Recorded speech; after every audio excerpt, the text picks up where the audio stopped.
Pernah nggak sih Anda lagi lihat-lihat saham, terus nemu satu yang dividen yield-nya tinggi banget, dan langsung kepikiran, wah ini nih, investasi impian, kayaknya tinggal duduk manis aja, dapat duit tiap tahun kan? Tenang, kalau Anda pernah mikir gitu, Anda nggak sendirian kok.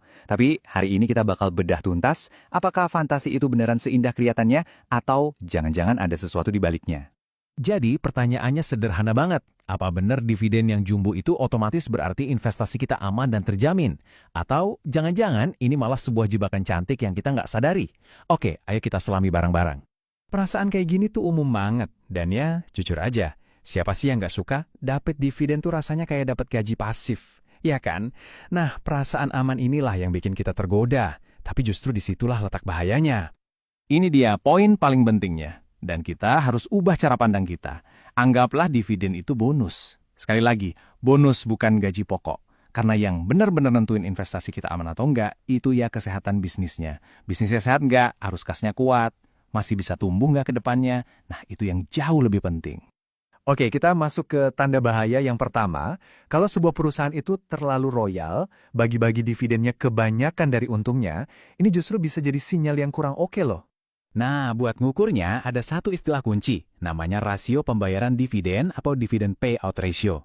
Gampangnya gini, ini tuh berapa persen dari laba bersih perusahaan yang akhirnya dibagikan ke kita, para pemegang saham.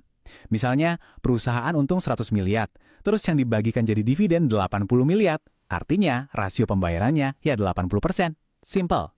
Nah, yang menarik, angka idealnya tuh berapa sih? Umumnya, rasio yang sehat itu ada di kisaran 30-60%. Kenapa? Soalnya ini tuh sweet spot-nya. Keseimbangannya pas banget. Di satu sisi, investor seneng dapat bagian. Tapi di sisi lain, perusahaannya juga masih punya cukup bensin buat ngebut, buat tumbuh lebih besar lagi ke depannya. Biar gampang, kita pakai analogi aja deh. Coba bayangkan perusahaan itu kayak warung kelontong dekat rumah Anda. Kan tiap bulan pasti ada untungnya dong. Sekarang, bayangin kalau semua untungnya itu diambil sama si pemilik buat foya-foya. Apa yang bakal terjadi sama warungnya? Ya, gitu-gitu aja. Nggak bakal bisa direnovasi, nggak bisa nambah barang jualan baru, apalagi mikirin buka cabang. Mungkin jangka pendeknya enak, si pemilik bisa seneng-seneng. Tapi jangka panjangnya, warung itu nggak akan pernah jadi supermarket, stagnan. Oke, itu tadi tanda bahaya yang pertama.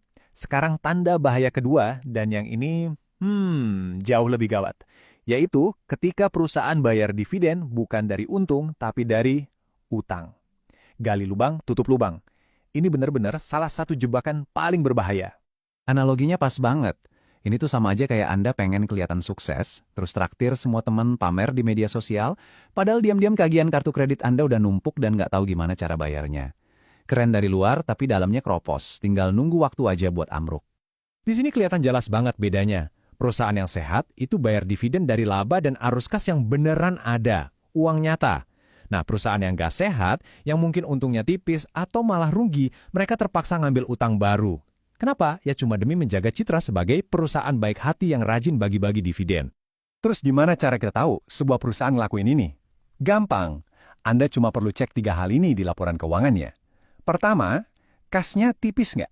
Kedua, utangnya nambah terus nggak? Dan ketiga, coba bandingin, jumlah dividen yang dibayar itu lebih gede nggak dari kas yang dihasilkan bisnis utamanya? Kalau tiga-tiganya iya, wah, itu lampu merahnya udah nyala terang banget. Oke, tanda bahaya ketiga alias yang terakhir. Hati-hati sama 2 jenis perusahaan. Yang pertama, bisnisnya sangat musiman. Dan yang kedua, perusahaan yang kelihatannya udah kehabisan ide, udah mulai stagnan. Nah, jebakan ini sering banget muncul di sektor-sektor yang hidup matinya tergantung siklus ekonomi. Contoh paling klasiknya, tambang batu bara. Waktu harga komoditas lagi bagus-bagusnya, wah untungnya bisa gede banget dan mereka bisa bagi dividen gila-gilaan. Tapi pertanyaannya, apa yang terjadi kalau siklusnya berbalik dan harganya anjlok? Analogi petani ini pas banget. Waktu panen raya, mereka bisa royal banget. Tapi pas lagi musim tanam, atau amit-amit musim paceklik, ya jelas nggak ada yang bisa dibagiin kan? Jadi, dividen dari perusahaan kayak gini tuh bukan penghasilan tetap, tapi lebih ke bonus musiman yang kita nggak pernah tahu, tahun depan masih ada atau nggak. Itu sebabnya penting banget buat selalu cek riwayat dividen perusahaan minimal 5 tahun ke belakang.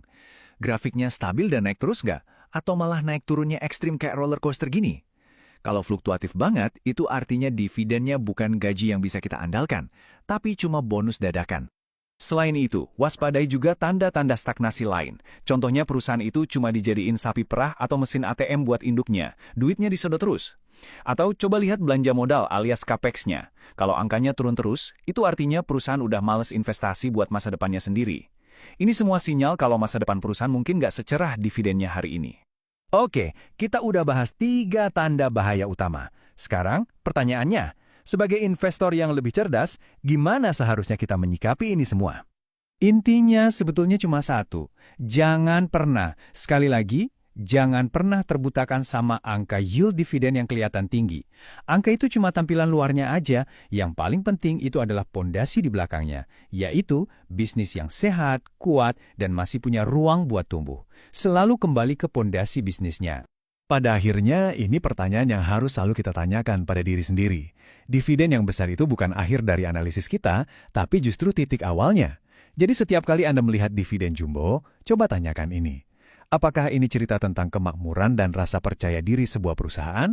Atau ini adalah cerita tentang keputusasaan dan sinyal bahwa masa depan mereka sudah mentok? Cerita mana yang Anda pilih ada di tangan Anda.